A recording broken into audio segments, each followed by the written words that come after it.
All right, that's next week. Matter of fact, y'all could go to the Christmas pantry right after the final. Yeah. Right? No, I have to some morning before and give that to my partner before. No, I have to, I'm gonna go after my final because Yeah, when we went the last time, there yeah, was really nobody there in yeah, the afternoon. yeah. So after the final, and there's not gonna be much people there either because it's finals week. So some people's gonna be like, I'm gonna go to campus, that kind of thing. So, like, yeah, they probably have some good stuff there. Yeah, yeah. All right, so let's look at what we're getting into. You got that too. You so blessed. You so blessed. Gosh. All right, so we're gonna be talking about estimating mu when sigma is unknown. Eesh. So, in order to use the normal distribution to find confidence intervals for a population mean mu, we need to know the value of sigma, the population standard deviation. However, much of the time when mu is unknown, sigma is unknown as well. You know what? Screw that. All the time when mu is unknown, sigma is unknown, right? In such cases, we use the sample standard deviation S to approximate the population standard deviation sigma. When we use the sample standard deviation S to approximate the population standard deviation sigma, the sampling distribution for X bar, right, our sample mean, follows a new distribution called the student's T distribution. All right. So let's talk about student T's distribution.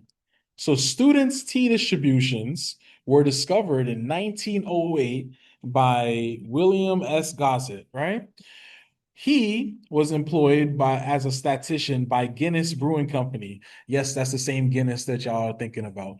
All right. A company that discouraged publications of research by its employees. As a result, Gossett published his research under the pseudonym Student.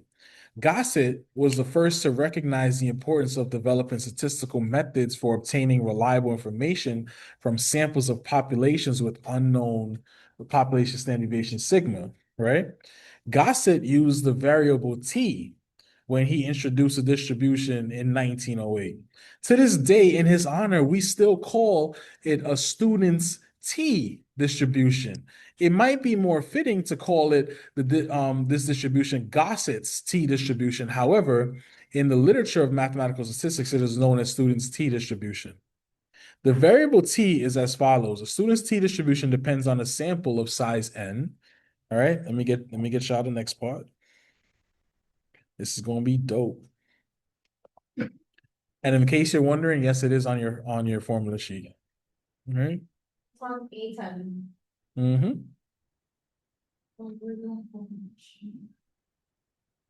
Let me show you what it looks like. It's really, really cool. Really like the T distribution. Right? Yeah, it is really cool.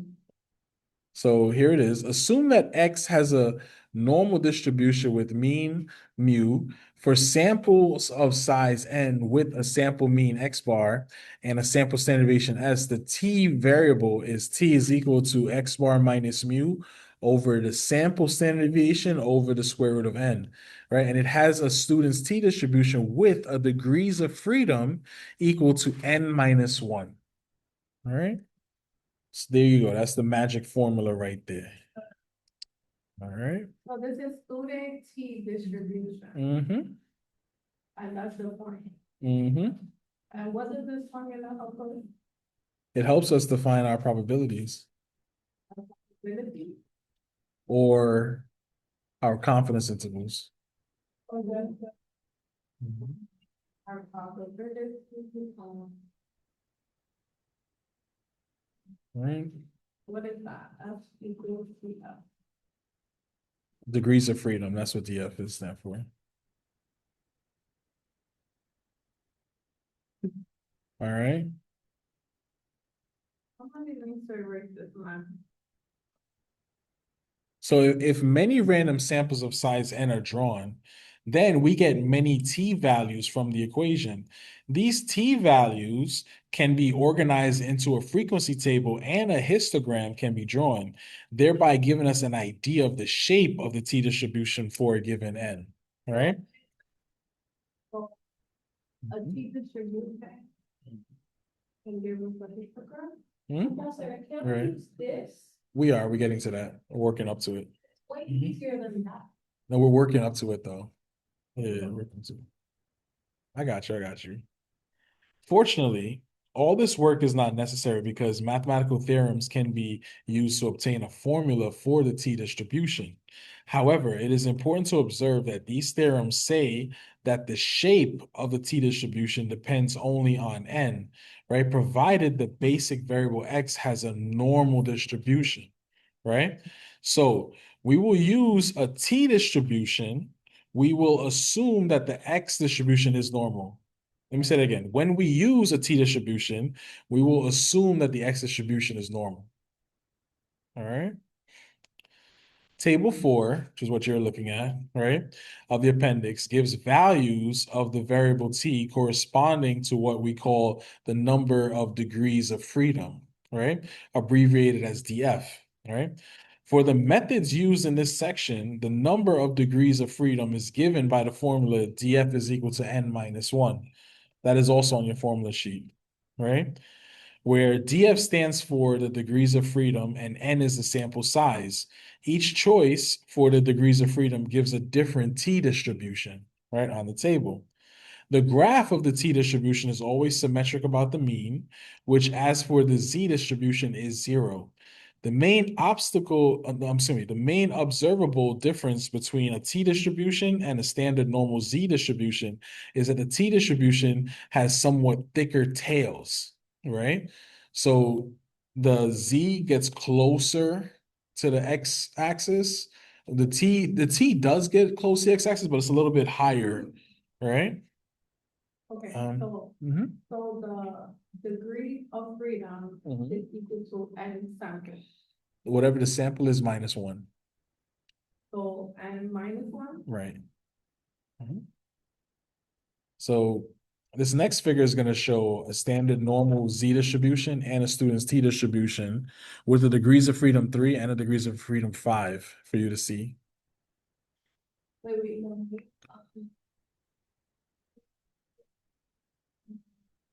Yeah, the Z and the T is slightly different, and you can see that next to the graph. Mm-hmm. When you look at the Z and then you look at the T, it is slightly different. So let me show you the picture of the graph. So this is the graph right here, right? This is figure 8.5.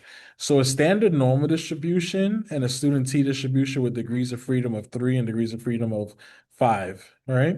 So the normal distribution, this is like this purple looking line here, right? That's the normal distribution, right? The blue line on there, yeah, it's not there. The blue line has a degrees of freedom of 5. And then the black line has a degrees of freedom of 3, right? I got you. Yeah. So what we were saying, right, is that for a T distribution, the tails are thicker, right? So you notice how these tail lines are a little bit higher at the end compared to the normal distribution, which is like almost touching the x-axis, right? That's the main difference between them, graphically speaking.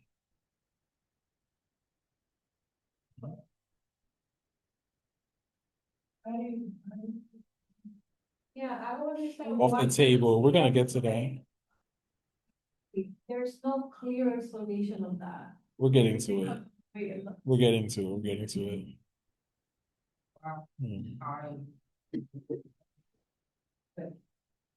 The whole point of this is just the tails, to look at the tails. The tails of the T distribution are thicker than the normal distribution. We just figure out the tails and the teeth with just this and not that.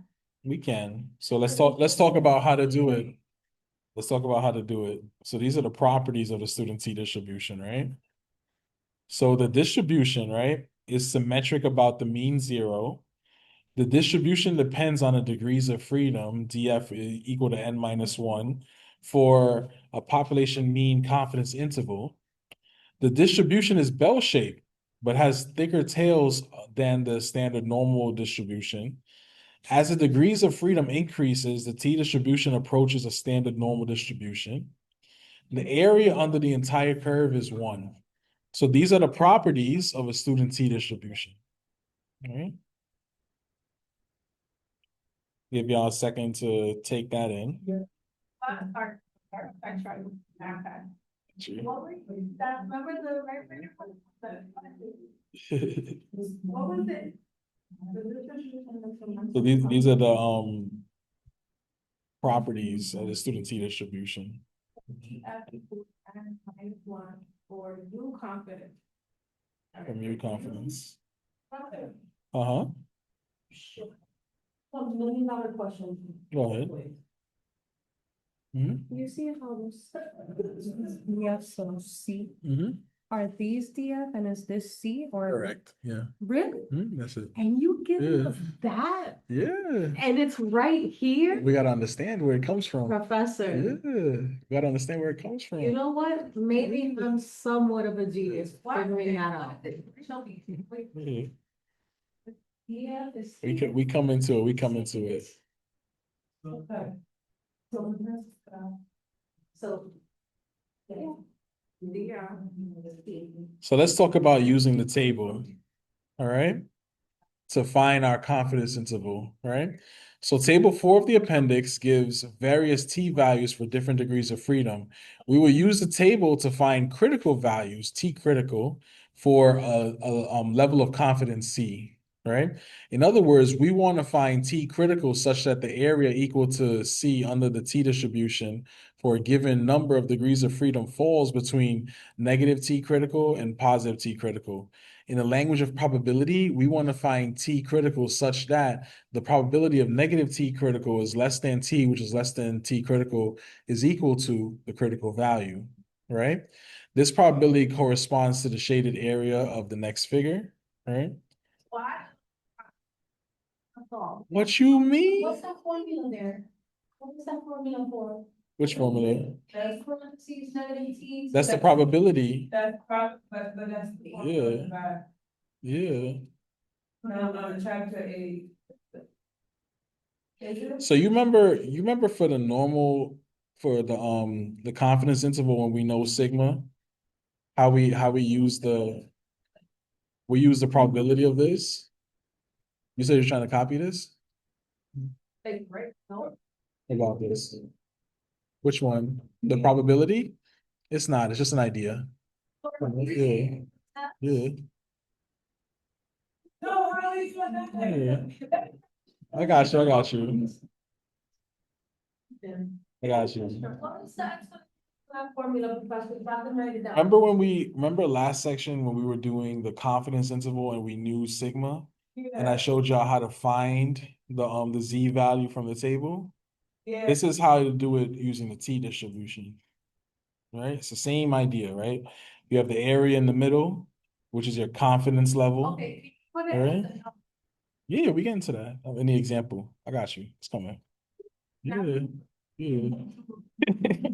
I think, okay, back it up, right. I got you. Get into it. Here. Yeah. The C and the negative TC and blah, blah, blah. Mhm. Is that probability formula corresponding to this?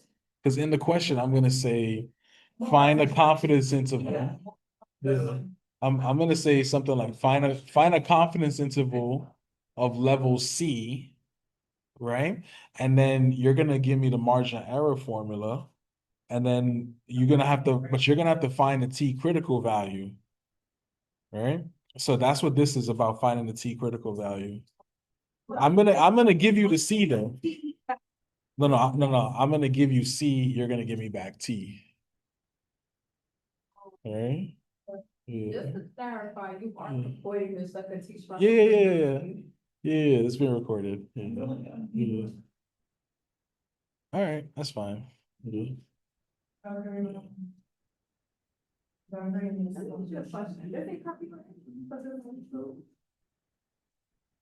By me, maybe. Huh? By me, maybe. But you should kind of these Excel little stuff you'll be doing right here. I be making this in front of y'all.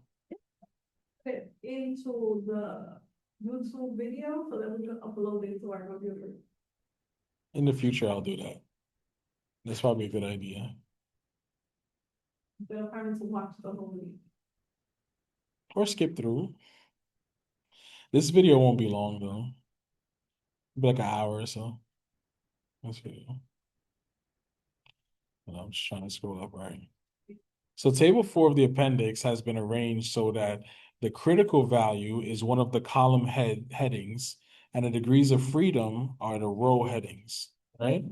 To find T critical for any specific C, we find the column heading by the C value, the critical value, and read down until we reach the row headed by the appropriate number of degrees of freedom. You will notice 2 other column headings, 1 tail area and 2 tail area. We will discuss these later, right? But for the time being, just ignore them. All right. So the convention for using a student's T distribution table. If the degrees of freedom you need are not on the table, pay attention to this, are not on the table, use the closest degree of freedom in the table that is smaller, right? This procedure results in a critical value, T critical, that is more conservative in the sense that it is larger. The resulting confidence interval will be larger and have a probability that is slightly higher than the confidence level, right? For example, right? Let's use a table, right? And we want to find the T critical value for a 99% level of confidence with a sample size of n is equal to 5. Tell me, what is a T critical value? I'm waiting for Sharon to tell me since she found out how to use it. So go ahead. For a 99% level of confidence, right? Sharon. Sharon? Alex. All right. Yeah. Yeah. Yeah. Sandra. Okay. My friends call me Alex. All right. Sharon is fun. Okay. Yeah. All right. So 99% level of confidence, right? With a sample size of 5. What is the T critical value? So would that be 6.869? All right. Remember that number. Matter of fact, I'm gonna write it down. What you said again? 669? All right. Let's verify. I don't know. Let's verify if you're correct. So now I gotta find my. Wait, Where is it? TC, that means the app? Say it again. TC? No, T critical. Value. Mhm. And then what's going on with the control at the top? The one tells you, no, no. What was your question, Professor? What was your question? I want to find a T critical. T critical, right? For what? So let's see. She went to 5 and she. Tree critical for what? But I don't know. For degrees of freedom with for a sample size of 5. So this is going to be on table 4. Yeah. All right. Let's see if we got it right.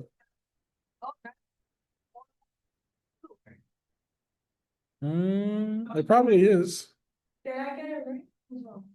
I don't know. 5, what, 5, 5? I'm gonna do it right now. You go across 5 up from or? Something like You that. go down to 5 and then you go across, right? Yeah. Across to what? 99. Perfect. That's it. That's what you're supposed to do. Let me see. Yeah. I don't have this memorized, so I don't know. So let's see. Our N is what again? Our N, I'm sorry, guys, our N is 5. Wait, hold on. Why can't I click this? Wait, Why but are why? you doing this? Oh. Because that's what they told us. Wait. N minus 1, right? Yeah, it's 4.032, correct? My bad. What is this?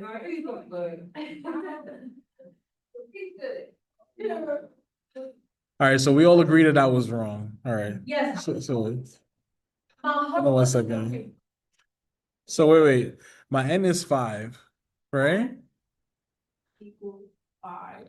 Oh, by the way, if y'all wondering where I got that from, I just copied it from the question. Right? 99%. C is 99. Mm-hmm. Okay, wait. Yeah, right now. Where is it? So let me ask y'all a question, right? What is my degrees of freedom? What is that? 5. Wait, degrees of freedom. Isn't 5 the degrees of freedom? 4.032? Yes. What's the formula for degree of freedom? Wait. What's the formula for degree of freedom? Oh, it's and take away 1, so it's 4. Good. Right? Right? So this is gonna be 5 minus 1, which is 4, right? All right. So I come down from my degrees of freedom to where 4 is. This is 4. And I go across to 99, right? And I look at where do they intersect at? Right? Uh, 6.40. That's the answer. So the answer is not 4.032 because when you do the Mhm. formula, it's a 4, not a 5. Mm-hmm. So the DF is 4, not 5. So you go to 4 and you go 5 across? Oh. No, the degrees of freedom is what you go to. Oh shoot, I forgot to write 4. Nobody told me. So before we There do we go. anything, we have to do the DF formula. Right. Before anything. Because that's what we have here is we have degrees of freedom, not n. Right? So Okay.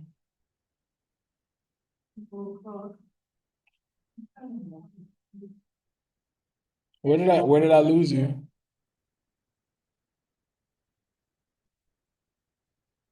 So when you're gonna find the DF, right? First, you have to do 5 take away 1 because our n is 5. And that's 4. So instead of going to 5 and 99, you go to 4 and 99. Because I got a little bit more to go, but I will give you another one. Let me build on this real quick, then I'll give you another one. It's the same thing. It's the same thing that we did before. It's gonna be what's at the X. This is the hardest part of the whole question, to be honest.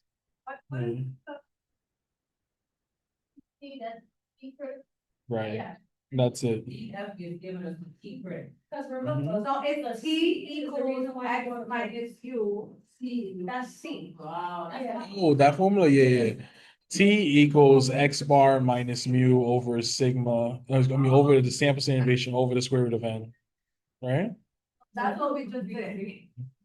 How is that what we just did? No, It's not. Yeah, it's not, right? It's basically. I'm gonna build off of this in 1 second. But that's what we. Mariam, come here. Yeah. We can say yes if it's.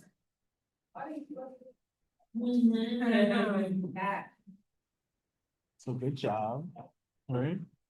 I need you can still do test corrections on this. All right. So for today, you're gonna take home. So this go back to you on Thursday. Right, but no test corrections on this, so just get it right the first time. Hey, You gotta bring it. you running? You said we're good. So that's good. Professor, Can I head out? All right, no problem. All right, no problem, no problem. All right, no problem. Email me if anything, all right? How are you? Did I give you back your exam? The test two? Professor, where's Oh, the you did. example? All right. So here, this is a take home for today. Yeah, That's fine, right? Practice like 1 and 2. good job. But I didn't finish, but I'm Fine, working on you it. got time. There's a couple of questions that I just can't see, even with the help of AI, I can't. Go to Surin. I got you. Onto the- Yeah, that's right, you got time. Yeah. And when is everything due before? We gotta 27. homework, everything. Yeah. All right, let's build off of this just a little bit. All right. So we're gonna talk about confidence intervals for the mean mu when sigma is unknown, right? So it's the same thing we did before. Yeah, yeah. So look, I got you. Yeah. So in the last section, right, we found the bounds for plus or minus our margin of error, right, which is E for our C confidence level. Using the same basic approach, we arrive at the conclusion that the margin of error is going to be equal to T critical times our sample standard deviation divided by the square root of n is the maximal margin of error for a confidence level when sigma is unknown, i.e., the absolute value of x bar minus mu is less than our margin of error E with the probability C, right? The analog, I got you. The analog of equation 1 in section 8.1 is the probability of negative T critical times the sample standard deviation divided by the square root of n is less than x bar minus mu, which is less than T critical times the sample standard deviation divided by the square root of n is equal to our critical value. Comment. Comparing equation 14 and 1, look at this in section 8.1, it becomes evident, right, that we are using the same, thank you, basic methods on the T distribution that we used on the Z distribution. Likewise, the samples from normal populations with unknown sigma in equation 9 of the section 8.1, I got you. It becomes a probability of x bar minus the margin error less than mu less than x bar plus the margin error is equal to the critical value, where our margin error is equal to T critical times the sample standard deviation over the square root of n. Let us organize what we've been doing in a convenient summary. All right. So look, we're about to summarize all of this. Nice and easy.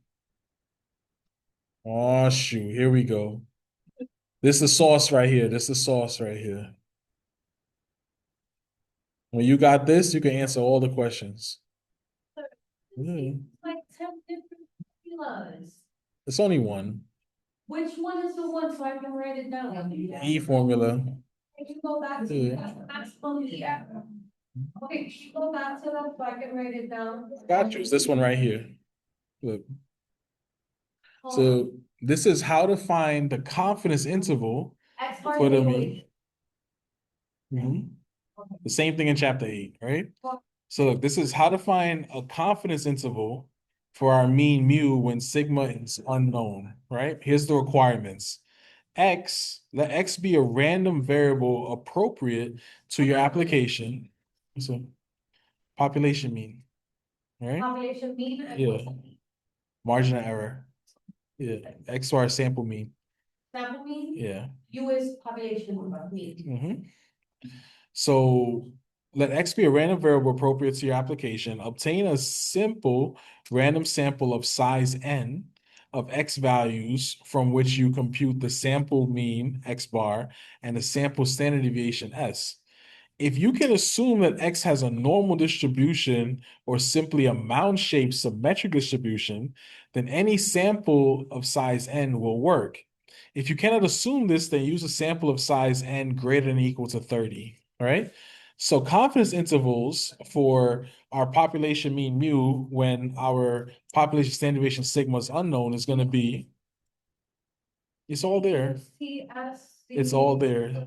It's all there in chapter 8. This confidence interval. I got you. I'm going to show you. Yeah. So I got you. We're going through this. This is the formula sheet right here. This is what I'm going through. This is all on your formula sheet in chapter 8.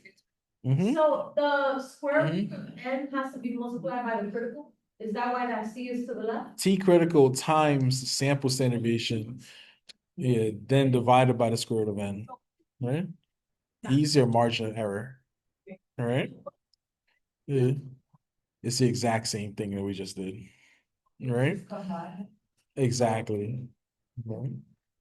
So we have X bar as our sample mean, right? Margin error is going to be T critical times the sample standard deviation divided by the square root of N, with our confidence level C, right? Where C has got to be between 0 and 1. T critical is going to be our critical value for a confidence level C, and degrees of freedom equal to N minus 1. Right? So 0 greater than C greater than 1, what is that? That's going to be given to you. So I'm gonna say in the question, yeah, I'm gonna give you a confidence level like 95%, and then you're gonna look it up. That's it. And you look it Yeah. up on that chart, right? Exactly. That for example, you'll tell us that is 12, and that the whatever is 99%, then what we just did. Exactly. So if it's this simple, why are you making it that complicated? Because You have to understand it. It is. It's gonna help you in grad school. Hey, stop. Don't go yet. I got you. I got you. So I'm not writing all that for TV, I'm gonna just write. You don't gotta write anything because it's all on your formula sheet.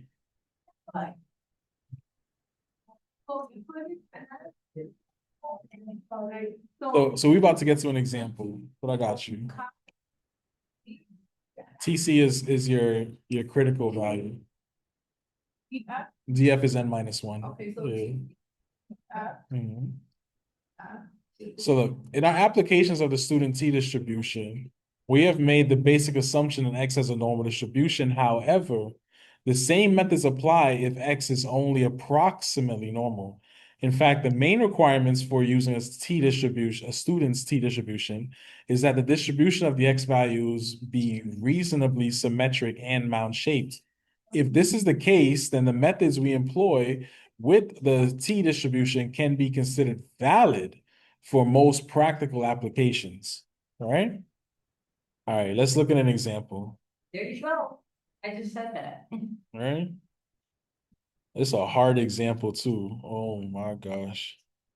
I should have, should plug everything in and show us first. but that is the example. Yeah. I should have put this on y'all test. It's a hard ass example. All right, so take a look. Let me show y'all.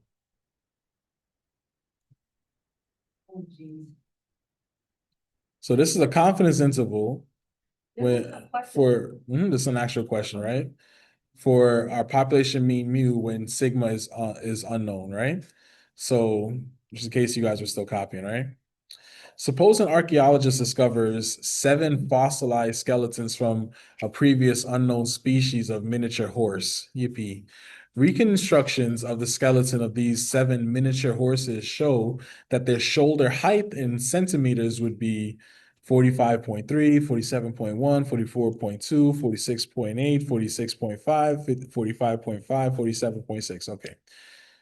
For these sample data, right, the mean is X bar is equal to 46.14. How did we find that? Yeah, how do you find the mean You again? have that. No. You Uh-huh. have that number. Right. You add up all of them and divide by how many numbers there. It's the average, right? And the sample standard deviation is S is equal to 1.19. Wait, How, wait, sir. how do I find that again? Wait, X first me? X bar is sample mean. Yeah. Yeah. And if you're on your test and you forget, it's in chapter 3. So Mhm. it wasn't mean. Always. Okay. Now the deviation is from the mean, right? Mm-hmm. Right. The mean you have to you plug that into the average. Mm-hmm. So how do I find a sample standard deviation given data? The sample standard deviation. Is that sample C, that sign, That weird three? yeah. Sigma, Right, sigma. X minus X. Alright, Just trying to see if y'all remember. Hold on. Yeah, it's right here. It's right. Standard, simple standard deviation, right? Sample standard. All equal right here. Oh, no. X So look, equals whatever. you go back to chapter 3, right? Where it says computation formula. That's it, Standard deviation. right? And remember, You're asking for the sample standard deviation, not. Which is that? computation. that is the sample standard deviation, the computation formula. So that's the one where you write down all the x's. Remember when you make the table, you write down all the x's, then you write down all the x squares, you add them up and plug them in, that thing, right? You can do it on the calculator too, that's fine. Yeah. It's on the calculator, yeah, that's all good. Yeah, because when the test comes around, Which one am I supposed to use for this problem? Yes, Why, but why not this? that's harder, you really wanna use that? If I use this, would I be fine? Yeah, but it's harder, Why is it harder? cause you have to make 3 columns for that, that's what you need to. Yeah, it's 3 columns, it's, you add it, then. So this is, what is us? Sample standard deviation, And the sample deviation is what again? 46 point, what? it's 1.19 in the question. 1.19. Yeah. So then I put 119 equals. Using the data that they gave you in the question. Here. These numbers, Mhm. right? You make a column with all the data values. Then another column, you square them. You add them up. Hold on, And then wait. that's how you get the inputs here. Sorry, Pastor.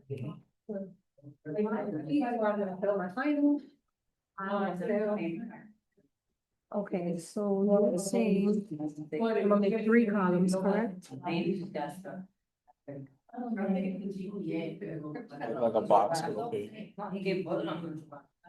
Mhm. What's gonna You be use the this one? titles? Yeah, Okay, so you need x minus mu, X minus U, population mean mu, like that. and then x minus mu in parentheses.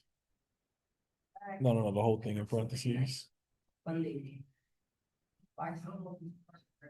squared. And then you write all the x's here. Then you're gonna subtract.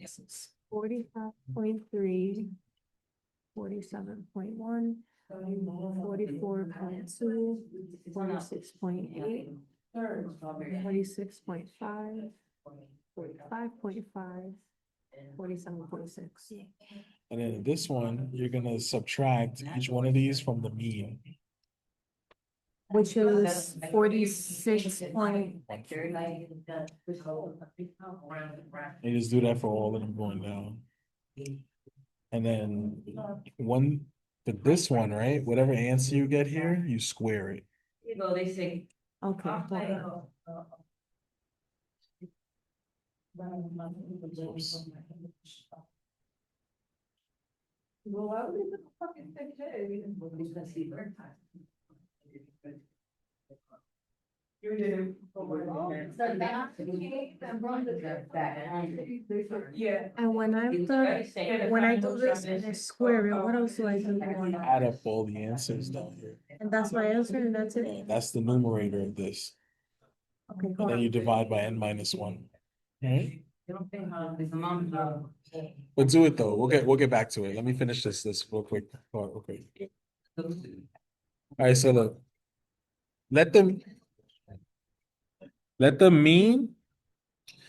Did I give you one of these, by the way? Yeah. Real quick, professor. Yeah. The standard deviation, right, you get that, you're gonna do it. No, we did it already, right? It's just assuming that you did it already, right? This is how to do the confidence interval. Oh, but we need to. But just tell me real quick, what is the steps from the 46.14, right? Yeah. I gotta plug that into that formula, Mhm. and then I'll get that 1. Yeah. The chapter 3 formula. All right. So let our population mean mu be the mean shoulder height for the entire species of miniature horse, and assume that the population of shoulder heights is approximately normal. We want to find a 99% confidence interval for the mean mu, the mean shoulder height of the entire population of such horses, right? So keywords that we have here, right? Hold on, let me just move this. Some keywords we have. We have our sample mean, our sample standard deviation, and we want a 99% confidence interval, right? So first thing you do, you start by writing those down. So I have X bar. How was it? 0.99 works as well. Sample standard deviation is 1.19, right? I have a confidence level of 99%, or you can write it as 0.99, your choice, right? Last thing I want to write is my n, right? How many numbers do I have here? 7 sounds better. All right, so our sample size is n. I mean, is n equals 7, right? So since I don't know what my population standard deviation is, I have to find the degrees of freedom, right? Now, what is my degrees of freedom again? What's the formula? Wait, since you don't have the sample standard deviation. The population. N minus 1, right? What was that? That's the sample standard, but I don't have the population standard deviation. So that's why I have to do this. Yeah. So then this is going to be 7 minus 1, which is what again? Wait, because what Six. you think that we That's need the that? formula, right? Yeah. Because I have Yeah. S, I don't have sigma, That's for population. right? deviation. Cause you have stigma, but you don't have. I have S, I don't have sigma. That's what you're trying to That's find. why. I'm trying to find T critical. Okay. Right. 7 minus. So remember, whenever I have to do a confidence interval, right? There's two things that we're doing. We're doing X bar minus E less than mu, less than X bar plus E, and then we have some kind of margin of error E. Now, when you don't know what sigma is, right, you have to find the T critical with the sample standard deviation divided by the square root of n. And the degrees of freedom, right, equal to 6. So Right? then that's 1.19 divided by the square root of 6. Right. So look, I already know what the sample standard deviation is, 1.19 over the square root of n, and our n is 7, Oh, right? 7. But now I need to find out what is that T critical, right? T99 I'm looking for. Yeah. Yeah. Right, 6. So now I have to look it up in the table, right? Why you wrote 7 if it's 6? You raise the six, but that's it. No. The degrees of freedom is 6, But it is. but the n is 7, right? Yeah. So right now I'm trying to find the T critical. Which one? Which one? I'm gonna come back. I'm gonna come back. What month is it? And 99 first. That's what I'm looking for right now. Yes. That's exactly what I'm looking for. So we go down to 6, DF, right? Exactly. Exactly. Good job. That's it. Mhm. So 6. You go over to 7 times, right? 99. No, you gotta go to 6.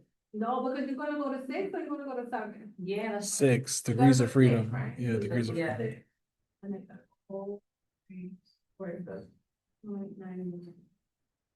So it's 3.7. 1.9579? Or no? So what Probably. is Half of that. Let me see. What is 0.707? That's your T critical. Oh, okay. So my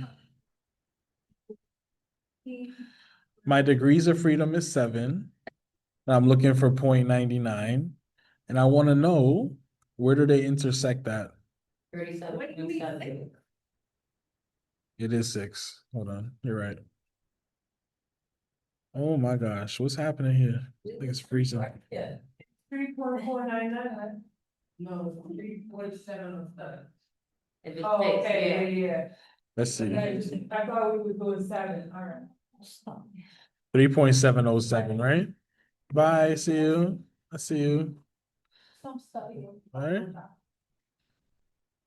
So this is 3.707.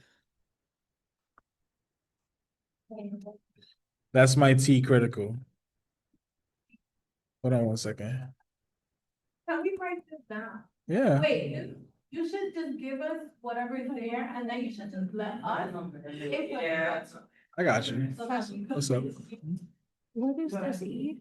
That's the sum. That's when you add up all of the numbers together. That's what it means. It's not an E though, it's sigma. It's actually S. So the sigma Yeah. was what, adding, Adding just this column up. Why is there a negative here? because when I subtracted 45.3, take away 46.14, it gave me negative 0.7. Remember, you're supposed to square them. You're supposed to square all of these. No, I'm sorry, that's what it gave me, sorry. I When just you, squared. when you square these, they should be positive because a negative times a negative is a positive. The calculator didn't give it to me. It should have. Yeah. Look, I'm gonna show you. So I'm gonna show you negative 0.84 squared. See? It still gave it negative. You don't want me to use. 45.3 minus 46.14 equals that, right? Negative 0.84. And then look, you square it, and then it's that. Yeah. Oh, that's a. So you just have to put in parentheses the answers. They have to be in parentheses. What you mean? The subtracted part, this has to be in parentheses. That's it. Sorry, can you do it one more time? I don't know what you're talking about. So the negative 0.84 square like that. Okay, Yeah. so none of the, so the answers are right, but we're saying negative. Right. It should all be positive. Okay. Okay. Professor, I'm going And then over. that's it. All right, no problem. So Mañana. that's the sum, Mhm. and then N was 46 point what? I couldn't Seven. see it. And it's 7. 0.7 minus 1. No, just 7. That is 7. See? I go to the, Oh, what do you mean? And it's 7. Oh, N is 7. Sorry. So now this is 6, so now this is 3, 7, 6, 33, 4, 9, 6, 8. When you get that answer, just square root it. But why? It doesn't have a square root here. It's right here. Oh, okay, so 2, 7, 6, 8. All right, so look, after that, little calculator, and then you're gonna get the margin of error. All right, so let's look at what that would be. That equals to that, and that's it. Not Oh, quite. you have to time it. You have to multiply it, yeah. Okay, and then that's it. 1.667. Wow. 6, 7, 3, That's the answer? 0, 1. Yes, very good. That's the answer. Agree. Square rooted. Good. No, square root. The other thing. Second and then square root.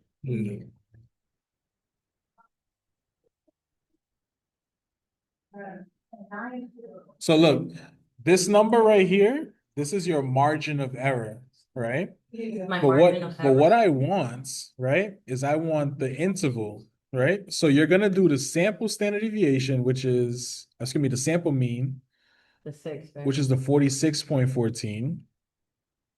Wait, Wait, let me see, go back up real quick. What's So where up? you get the 46 and 14? Is given in the question. Right, that's Yeah. That's the sample mean, right, that's, okay, yeah. right? Minus. That's the X bar. Mhm. Okay, the X bar Point. minus what? Hold on. Wait, why do we need to do X bar now? If we already have it. Because that's the interval that we're looking for. The X bar minus the answer. Yeah.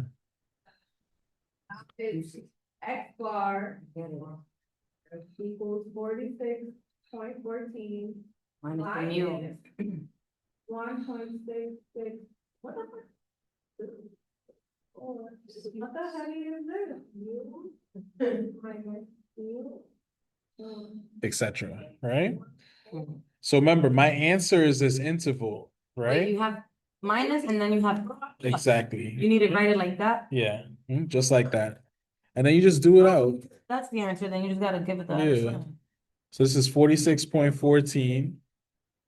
So if this was positive, you just gotta flip it to negative. Exactly. And then these things will be the other way around. Yeah. Yeah.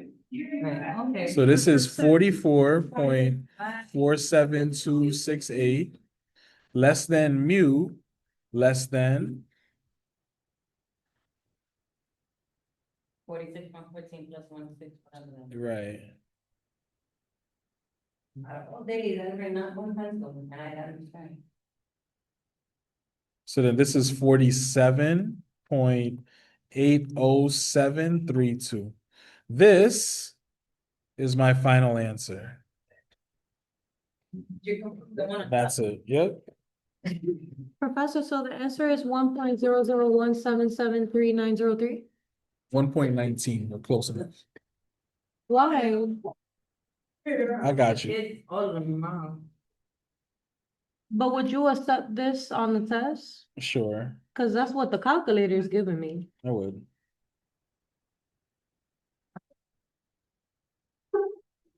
So which one of these questions is like the one we just did right now? This one? The one that says confidence interval. So I'm good to use the one you didn't want to teach us, right? Cause I actually got it right. That's it. Yeah. So this is all of it. In a nutshell, this is all that I'm asking you guys to do for a confidence interval. They understand it. There's a lot of stuff. Which one of these is that? All right, I'm gonna stop it right here. No, I only have enough for everybody in the class. It's not for me, it's for my else in the class. I'm Oh, helping them. Sure. Yeah. See, you thought I was stealing? Yeah. Can you go up to the question? The question itself, you want to see? All right. So this is the whole question right here. Yeah. Oh, you see the highlighted part that says confidence interval? That's the key word.